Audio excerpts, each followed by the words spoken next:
Enquanto o nosso professor secretário distribui as revistas, o professor Mário o professor auxiliar de hoje, viu? Nós estamos chiques hoje. Ele está distribuindo as revistas. Eu gostaria de dar um aviso para vocês enquanto ele termina de distribuir ali, ó. Prestem atenção. Logo após a IBD, logo após a aula aqui, a gente volta para cá porque nós temos assembleia hoje. Uma assembleia extraordinária para aprovar a posse da diretoria, né? Porque nós precisamos registrar a ata e nós precisamos dessa assembleia. Então os irmãos ficam um pouquinho depois para que possa fazer essa assembleia. O secretário gostaria de... Ele está conferindo aqui a nota, ele vai fazer a auditoria. Está aprovado?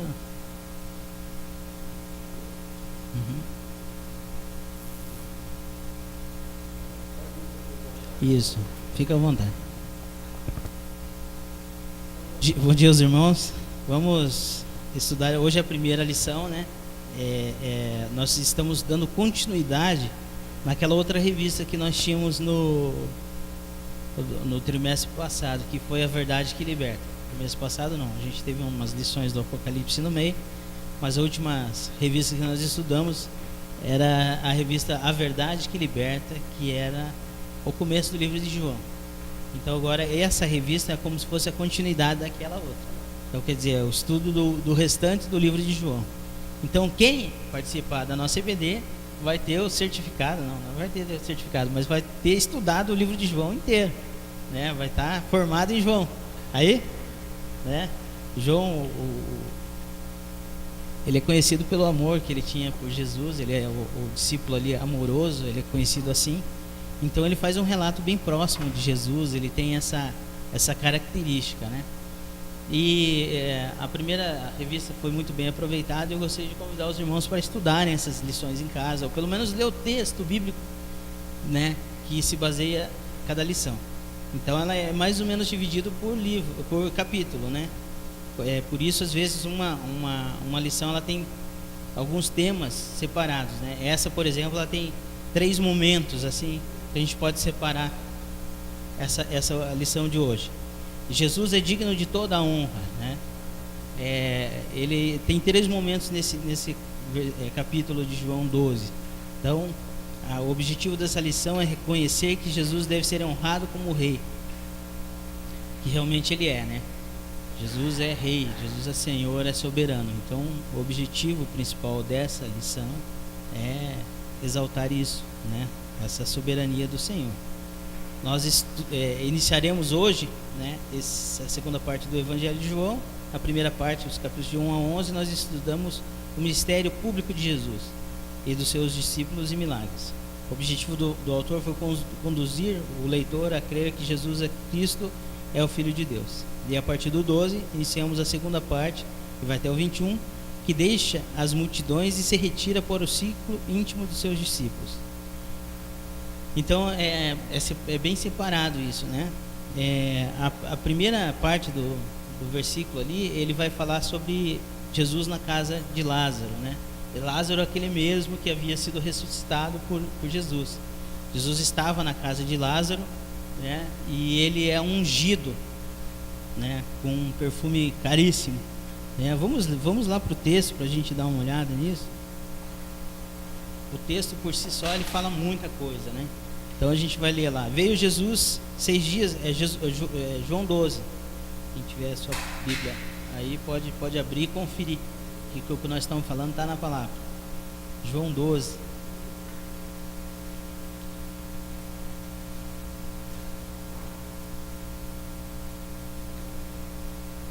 Todo mundo achou aí? Então vamos lá. Veio, pois, Jesus 6 dias antes da Páscoa a Betânia, onde estava Lázaro, a quem ele ressuscitara dentre os mortos. Deram-lhe ali uma ceia. Marta servia e Lázaro era um dos que estavam à mesa com ele. Então Maria, tomando uma libra de bálsamo, de nardo puro, de grande preço, ungiu os pés de Jesus e os enxugou com os seus cabelos. Encheu-lhe a casa do cheiro do bálsamo. Mas Judas, o Iscariotes, um dos seus discípulos, aquele que havia de trair, disse: por que não vendeu este bálsamo por 300 denários e não deu aos pobres? Ora, ele disse isso porque tivesse cuidado, não porque tivesse cuidado dos pobres, mas porque era ladrão e, tendo a bolsa, subtraía o que nela se lançava. Respondeu-lhes, pois, Jesus: deixa para o dia da minha preparação para a sepultura o guardou. Porque os pobres sempre os tendes convosco, mas a mim nem sempre me tende. Então, tem que imaginar um cenário para essa situação. Jesus estava ali participando de uma celebração, algo assim.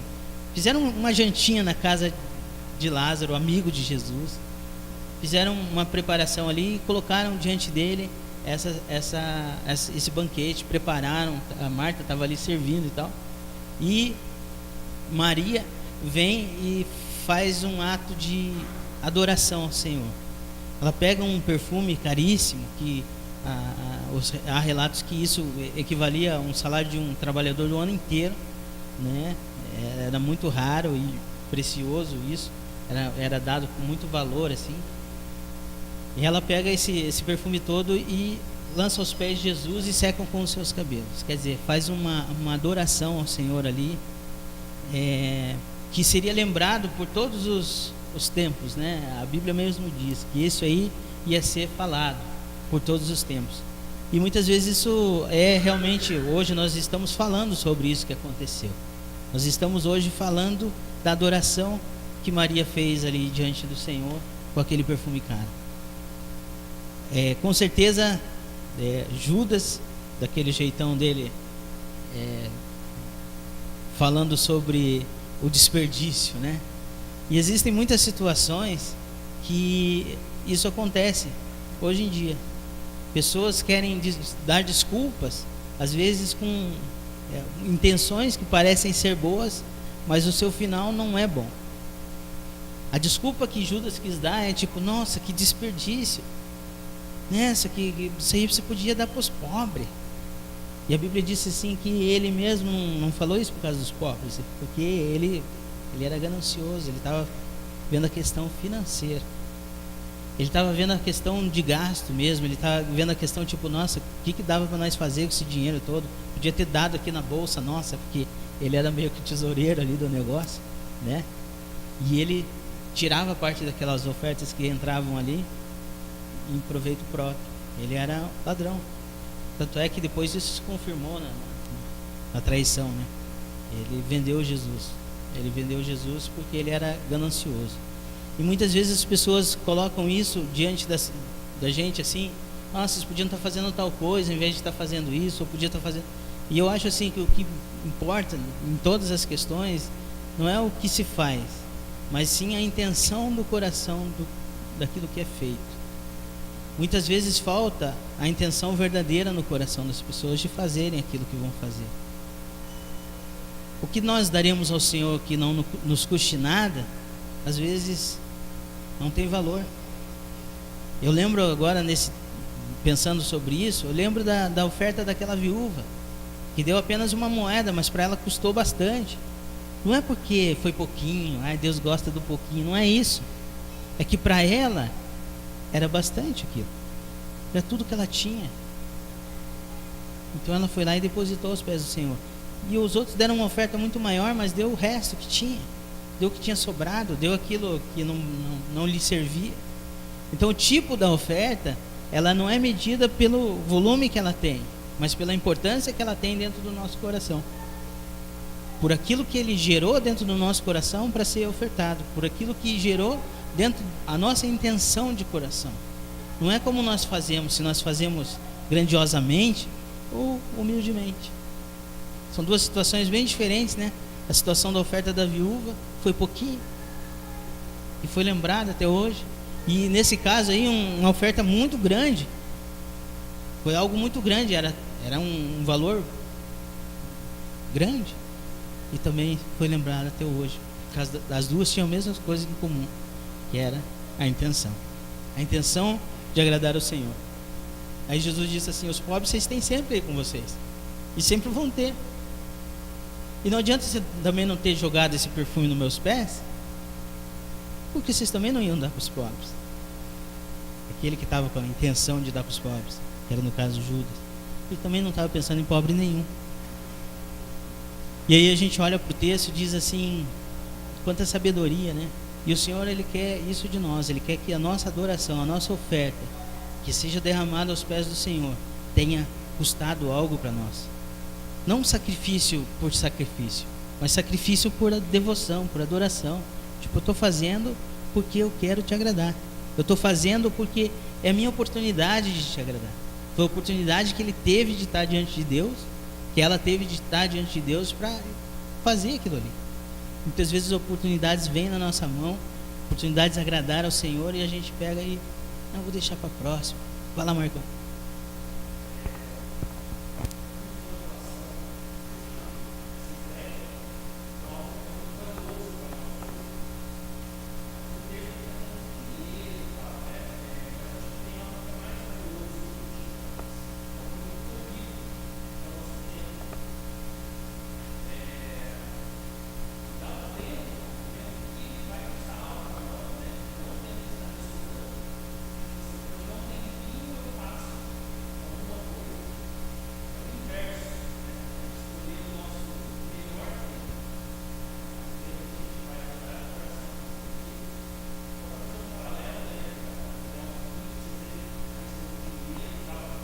Sim.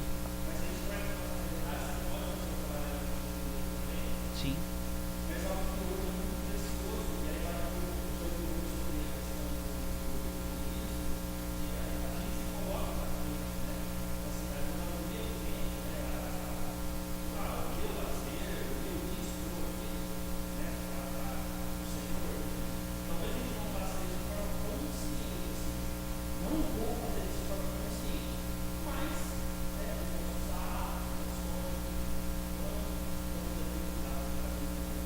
Muito interessante ver que realmente essa oferta dela foi algo que custou algo para ela.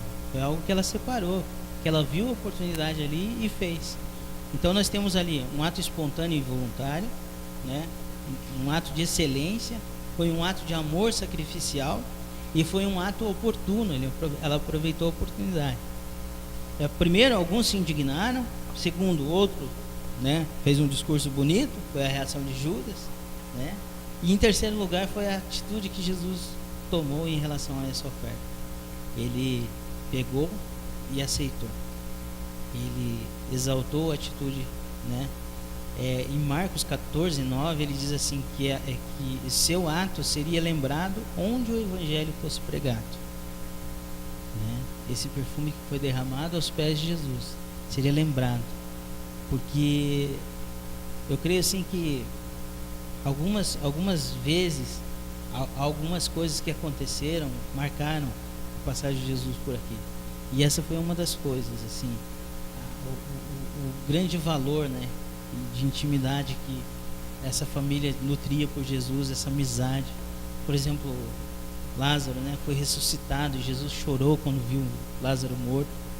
Então era uma amizade assim muito forte. Então esse amor que eles tinham era algo muito, muito forte, essa relação com Jesus. Então eles seriam lembrados nessa passagem.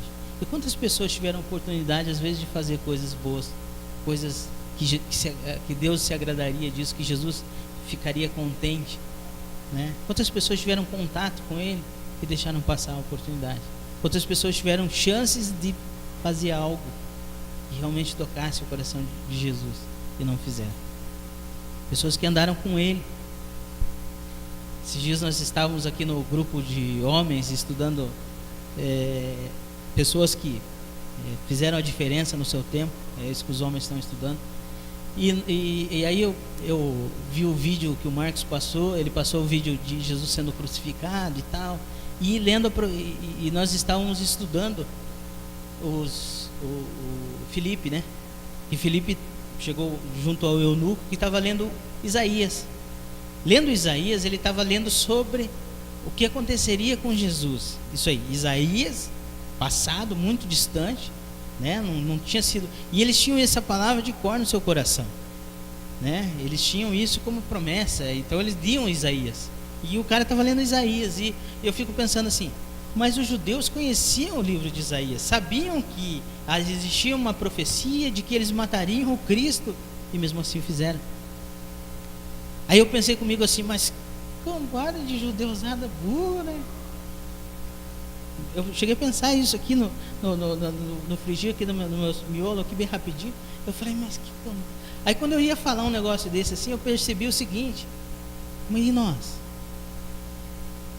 Nós temos a palavra de Deus que fala o que nós temos que fazer. E a gente faz 100% certo. Nós fazemos o quê? Nós temos a palavra de Deus, está na nossa mão. Nós temos a oportunidade de fazer certo, nós fazemos errado. Os judeus fizeram a mesma coisa. Então nós não podemos julgar a atitude deles, porque muitas vezes nós estamos diante de uma situação que nós podemos acertar, que nós conhecemos a palavra, e nós erramos, porque nós deixamos passar a oportunidade. Nós precisamos aproveitar as oportunidades de fazer a coisa certa e agradar ao Senhor, colocar diante de Deus o nosso melhor. Sacrifício é algo que custa alguma coisa para você. E eu não estou dizendo fazer sacrifício só por fazer sacrifício. Estou falando de pagar promessa, não estou falando de fazer nada que te custe algo que você realmente fala, não, eu vou me sacrificar então, tal. Mas a Bíblia diz assim que aquele que quiser ganhar a sua vida, perder lá. E aquele que perder a sua vida por amor de mim, esse vai ganhar. Esse é o mesmo texto. Está em João 12. Muitas vezes a gente perde tempo de fazer as coisas certas, perde o time do negócio, passa. Nesse mesmo texto, aí a gente vai para a segunda parte, ele diz assim que Jesus é seguido pelas multidões, e aí se cumpre mais uma profecia. Jesus fala com 3 tipos de recepção: multidão que tratou Jesus de maneira diferente. A primeira multidão era formada pelo povo simples do interior, pessoas que vieram a Jerusalém para a festa da Páscoa. E eles fizeram daí aquela entrada triunfal de Jesus em Jerusalém, né, com os ramos. Jesus é exaltado, Jesus é glorificado por pessoas simples. Jesus entra num jumentinho, e isso é profecia do Velho Testamento. Profecia. Isso deveria acontecer. E sem saber, as pessoas montaram tudo isso. As pessoas fizeram isso. As pessoas exaltaram o nome de Jesus. Diz assim, no verso 13. Vamos lá? Alguém achou 13 aí? Leia aí para mim.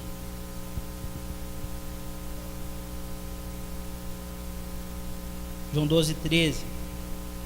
Tomaram ramos de palmeiras e saíram ao encontro e clamaram: Hosana, bendito o que vem em nome do Senhor, bendito o Rei de Israel. E achou Jesus um jumentinho e montou nele, conforme está escrito: Não temas, ó filha de Sião, eis que vem teu rei, montado sobre o filho de uma jumenta. E seus discípulos, porém, a princípio não entenderam isso. Mas quando Jesus foi glorificado, então se lembraram daquelas coisas que estavam escritas a respeito dele, de que assim lhe fariam. Então, você vê mais um cumprimento de promessa. Estava escrito que Jesus ia entrar em Jerusalém assim, dessa maneira. E então, todos conhecem a história que Jesus é honrado, é glorificado ali. E ele é glorificado ali em Jerusalém. Ele faz uma entrada triunfal. As pessoas começaram a se converter a Jesus nesse tempo. E aí que a coisa começou a complicar ali. Você vê que na sequência ali já vai começar, ele vai ser começado a ser acusado, né, porque ele começou a causar entre o governo da época. E ele começou a ser acusado pelos próprios judeus, né, que os fariseus estudavam muito a Bíblia, queriam achar nele um defeito, queriam achar erro, porque ele confrontava com a verdade. Então logo depois disso as pessoas começaram a se incomodar, esse tipo de pessoas começaram a se incomodar, mas muitas pessoas creram nele, muitas pessoas o exaltavam, né? E aí ele começou a ser perseguido, e logo depois ele é entregue, né, para ser julgado, e assim a gente conhece a história de Jesus. Nós podemos ver que Jesus ele é procurado também por povos de outras nações que vieram para as festas, os gregos, né? Após a sua entrada triunfal em Jerusalém, Jesus vai ao templo e pela segunda vez ele expulsa os comerciantes do templo. Isso provavelmente chamou a atenção dos gregos que participavam da festa. E eles pediram para Filipe: deixa a gente ir até Jesus e ele nos abençoar, né?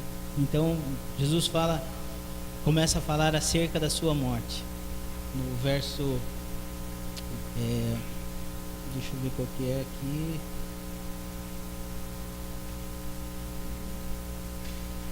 No 20, a partir do 24, do 21, ele já começa a dizer, né?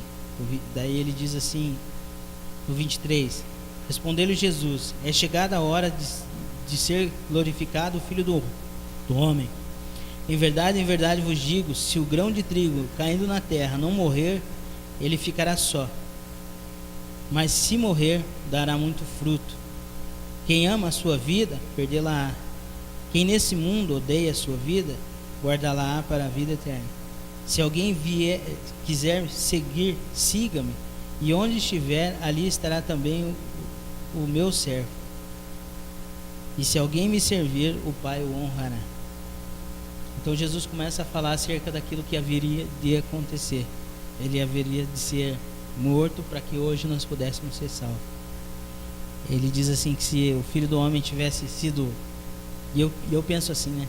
O feriado não, mas a data, Páscoa, o cristão, é maior que Natal, é maior que qualquer outra data.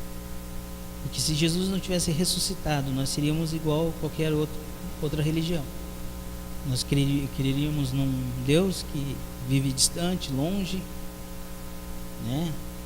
Ou profeta que veio, falou algumas coisas e foi embora. Então, nós queremos um Deus que está vivo e está conosco. Então por isso que nós temos que glorificar a Deus, porque nós temos o Deus vivo. Então se a ressurreição não tivesse acontecido, nós não teríamos a vida eterna. Então ele começa a falar a respeito daquilo que haveria de acontecer. E ele diz assim: é chegada a hora de ser glorificado o Filho do Homem. Em verdade vos digo, se o grão de trigo caindo na terra não morrer, ele fica só, mas se morrer, produz muito fruto. E é interessante, esses dias eu estava conversando com o Almindo, né? Jesus era muito interessante assim, porque ele usava situações e termos e histórias até para contar, para explicar, para desenhar, para não ficar dúvida. Ele gostava de falar parábolas, ele gostava de contar histórias e fazer exemplo com as coisas que existiam na época, para que as pessoas entendessem mesmo a palavra de Deus. Ele gostava de deixar muito bem explicado. E ele usou esse exemplo da sementinha. Ela cai na terra e ela tem que morrer para poder dar vida de novo. E é isso que ele falou que aconteceria com ele. Ele teria que morrer para poder gerar vida. E aconteceu exatamente no tempo determinado por Deus. É chegada a hora. Nada acontece antes da hora, nem por acaso. Ele diz assim: é chegada a hora. Esse é o tempo.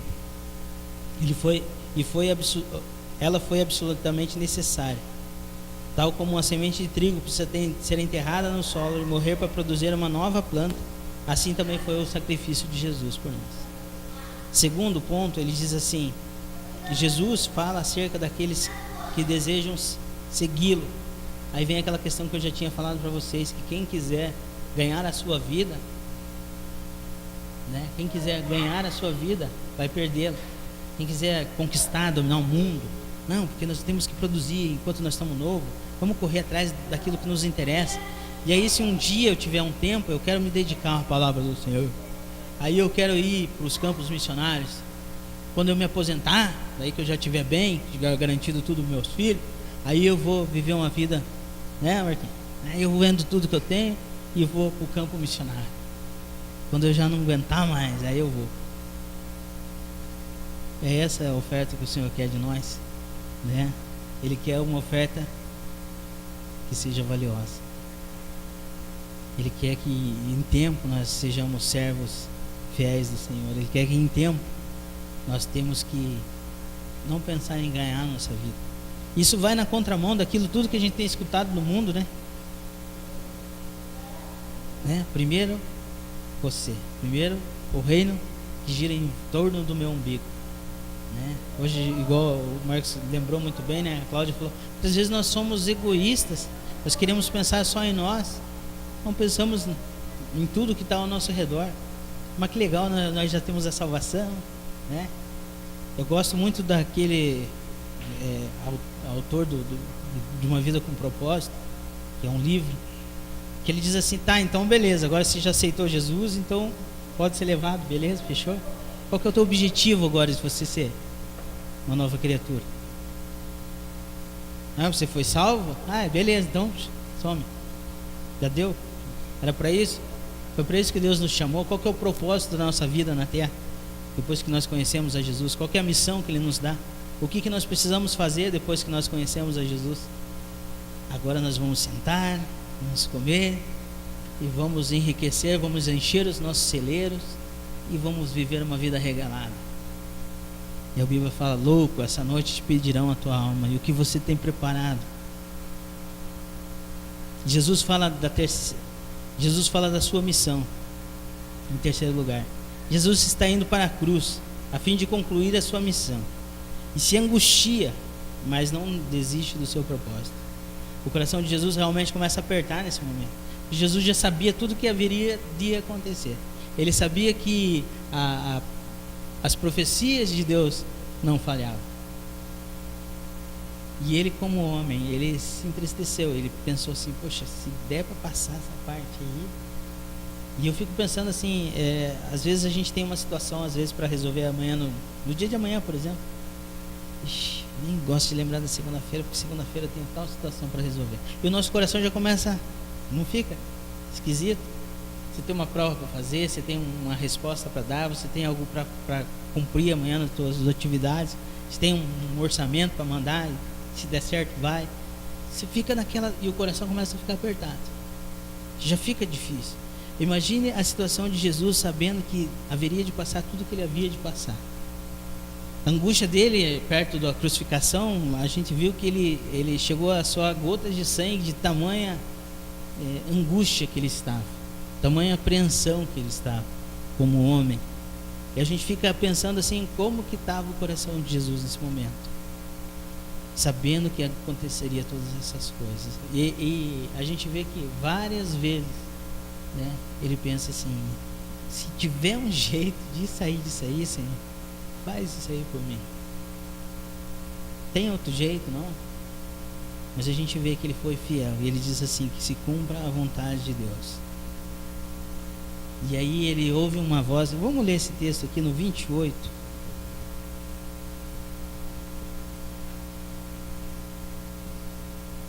Eu vou ler o 27 também, ó, diz assim: agora a minha alma está perturbada. E que direi eu?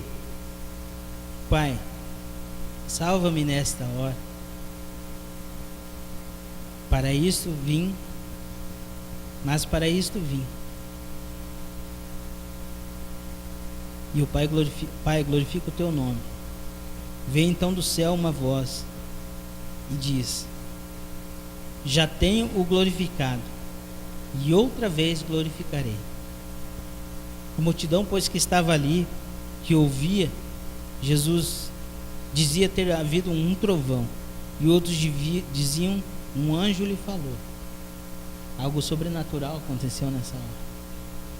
As pessoas que estavam em volta perceberam que algo sobrenatural aconteceu nessa hora. Não entenderam o que foi falado, mas sabiam que algo tinha acontecido. É mais ou menos assim um conforto para o Senhor dizer assim: eu estou com você. Eu estou com você. Jesus não estava só. A única hora que Jesus ficou só foi a hora que o meu pecado e o seu pecado foi lançado sobre ele. Aí Jesus pergunta: por que o Senhor me abandonou? Foi porque o nosso pecado, esse que nós cometemos todos os dias, estava lá com ele, e Deus não chega perto disso. Foi a única hora que o Senhor o abandonou, para que ele pudesse morrer e hoje nós pudéssemos ter vida. Jesus explica que ao concretizar a sua missão de morrer na cruz, duas bênçãos espirituais aconteceriam. O mundo seria condenado e o seu governo, Satanás, seria expulso. E na cruz ele despojou e venceu todos os principados e potestades espirituais do mal.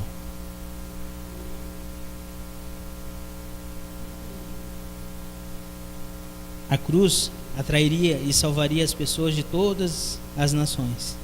Por meio da cruz, Jesus atraiu a si mesmo, por meio da palavra e do Espírito. E os eleitos de Deus, de todos os tempos, de todas as nações da terra, seriam salvos através desse sacrifício de Jesus. Os judeus não entenderam a necessidade do sacrifício de Jesus, pois aprenderam que Cristo seria eterno e jamais morreria. Essa era a promessa, por isso que eles não creram em Jesus. E a gente sabe que Jesus realmente ele é eterno. Só que eles queriam um rei eterno para reinar sobre os outros povos. E até hoje eles esperam o Messias. E nós temos que entender qual que é o objetivo do sacrifício de Jesus por nós. Foi para que hoje nós pudéssemos ter vida, termos acesso ao Senhor. Sem esse sacrifício, sem essa morte, sem esse se entregar de Deus, nós não teríamos acesso a Deus. E é interessante que mesmo nessa situação Jesus responde-lhes com amor. Ainda que por um pouco a luz está convosco. Andai enquanto tendes a luz, para que as trevas não vos apanhem. E quem anda nas trevas não sabe para onde vai. E quando tendes a luz, credes na luz, para que vos torneis filhos da luz. Jesus é a luz e veio para este mundo trazendo vida, salvação, santidade e direção. Viver nesse mundo sem Jesus é a mesma coisa que andar no escuro. E é interessante quando você vê e faz essa associação de Jesus com a luz, você tem um monte de explicações, né? Um monte de possibilidades, né? Jesus sendo a luz, ele traz, quando você chega num ambiente está tudo meio escuro, as coisas não aparecem direito, você tropeça, você cai. Você andar no escuro, escuro de verdade mesmo, igual a gente vai lá em Cruz Machado, chega lá, está escuro, é muito complicado. Aquilo é um breu, né? É um breu, não dá para ver nada. A gente mora na cidade, mesmo que não tenha luz, né? A gente está no escuro, andando na luz, mas tem as luzes da rua, tem a luz das casas, vai iluminando tudo. A gente não consegue nem ver as esteiras direito, né? Quando a gente vai para esses interiores assim, que lá fica um breu, a gente consegue ver estrela no céu, que dá para contar aquilo, é muita coisa. E a gente morando na cidade não consegue ver tudo isso. Mas a gente vê que quando tem luz, quando a luz chega num ambiente que está escuro, e é luz de verdade, a gente vê que aparece tudo.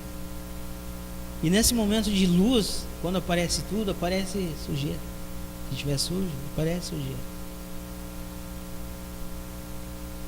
E quando Jesus chega, ele mostra tudo aquilo que está escuro, tudo aquilo que estava escondido, tudo aquilo aparece.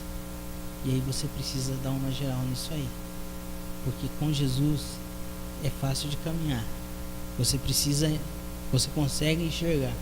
Mas aquelas pessoas que não têm a luz, é como pessoas que andam em trevas, no escuro, tropeçam, caem em abismos, caem em buracos, não tem a luz de Deus para guiar, não tem o farol, não tem a direção. Jesus é a luz, ele fala: enquanto vocês tendes a mim, andai na luz. E nós temos Jesus para sempre conosco. Mas muitas pessoas não conseguiram enxergar a luz de Cristo, não conseguiram ver a luz. E como a gente sabe da história, pessoas acabaram crucificando Jesus. Preferiram amar as trevas do que a luz. Preferiram as trevas do que a luz. E nós? E nós, o que nós preferimos? O que nós escolhemos para nós? Será que a gente vai fazer assim como os judeus, que sabiam da promessa, sabiam da profecia de Isaías, conheciam de cor, sabiam de cor, eles viam todos os dias o povo ler lá no templo, Eles liam e sabiam. E era contado de pai para filho. Era contado de pai para filho essa história. E de repente eles se viram diante da história real mesmo acontecendo ali com eles, e eles fizeram aquilo que eles já haviam dito que fariam. E nós, que conhecemos a palavra, que podemos andar na luz, podemos andar com os olhos abertos e enxergar todos os cantinhos e ver lá que tem sujeira, lá nós vamos tirar ou não vamos tirar? Por que nós erramos se nós conhecemos a palavra? Muitas vezes nós erramos porque não conhecemos a palavra nem o poder de Deus. Nós precisamos caminhar na luz, nós precisamos crer mais em Jesus. E quando eu digo isso isso nós mesmos, porque eu me incluo nisso e eu sou o primeiro da lista que eu preciso rever isso aí. A IBD tem sido bênção na vida dos professores, né, Mário? A gente compartilha isso, porque quando a gente prepara uma lição para dar, que a primeira pessoa que tem que ser impactada sou eu, e depois tem que ser os irmãos. E eu creio que nós precisamos realmente mudar alguns conceitos da nossa vida e fazer com que esse conhecimento todo que nós temos possa frutificar, virar vida, tem que mudar alguma coisa diante da sociedade. Eu tenho que fazer diferença, eu tenho que ser luz também, eu tenho que ser sal, tenho que dar diferença, tenho que dar gosto para esse mundo. E através daquilo que nós conhecemos, nós não podemos ficar parados. Nós temos que fazer assim como aquela moça fez, derramar o que é de mais precioso aos pés do Senhor e exaltar ao Senhor, algo que custe alguma coisa para nós, algo que seja realmente de valor.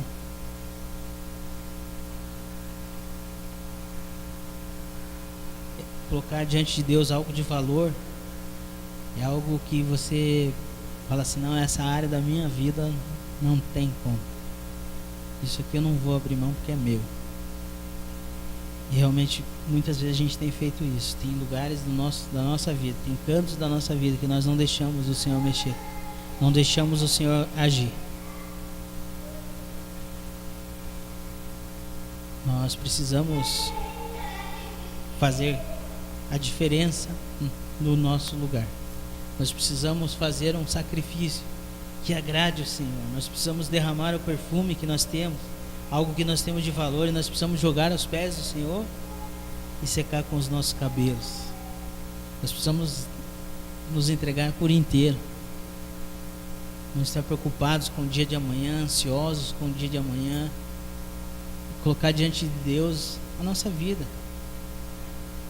Se está tudo bem, está bom também.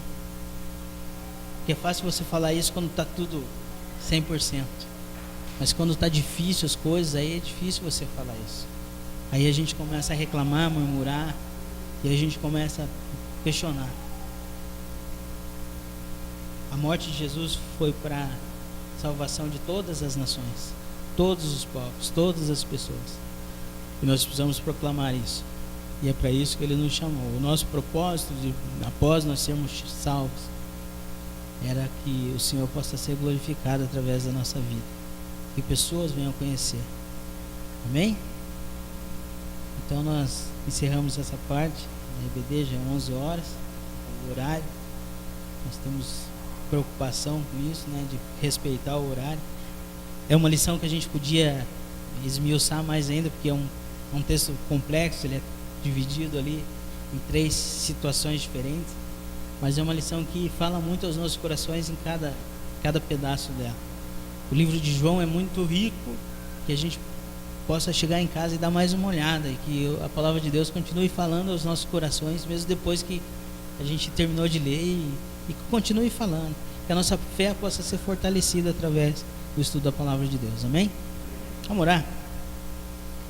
Senhor Deus, nosso Pai, muito obrigado pelo estudo que o Senhor nos trouxe hoje da Tua palavra, Pai. Muito obrigado, Senhor Deus, porque o Senhor nos deixou essa riqueza que é a palavra do Senhor, Pai. Muito obrigado, Deus, porque nós temos acesso a ela. Muito obrigado, Deus, porque nós podemos estudá-la sem impedimento nenhum, Pai.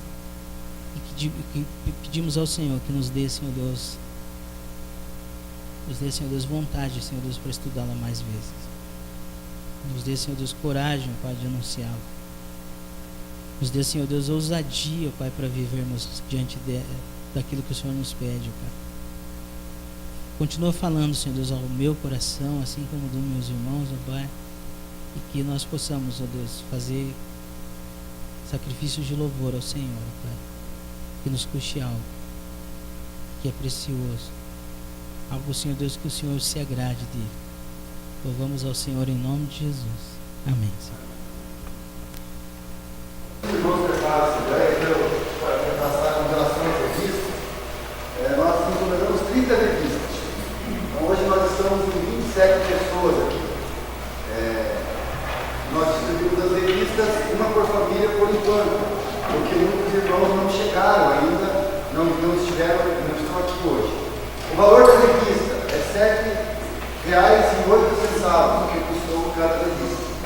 R$ 195 as revistas, deu R$ 6,50, mais o frete deu R$ 7,08. Como que você vai pagar a revista?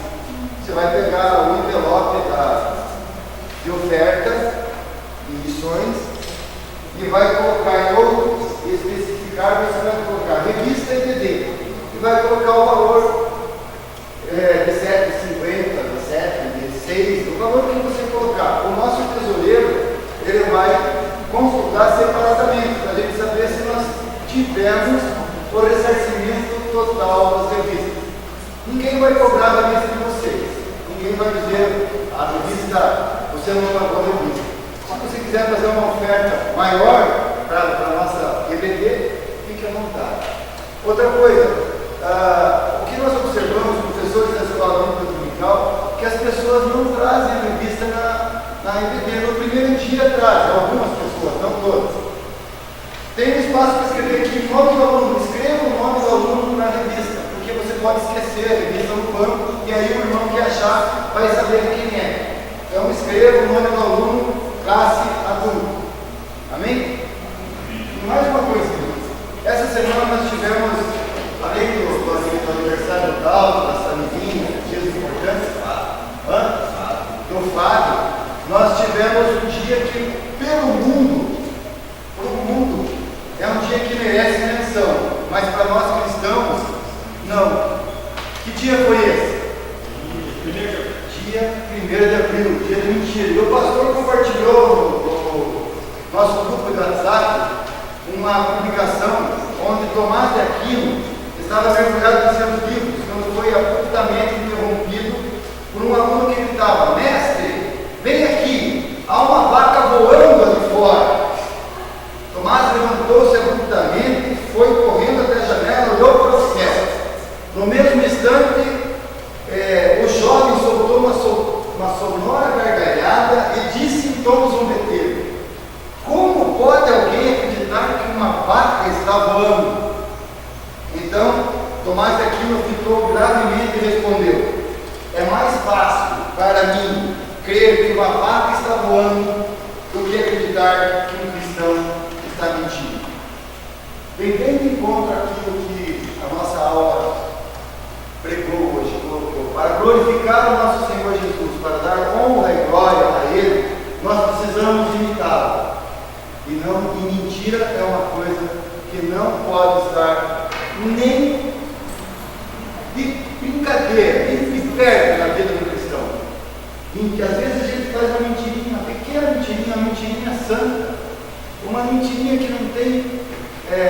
Eu podia dizer para vocês que até pensei ali, não vamos deixar por R$ 7 o valor da revista, porque 8 centavos não é nada. Mas eu estava faltando com a verdade. Então nós precisamos tomar cuidado, vamos ter firme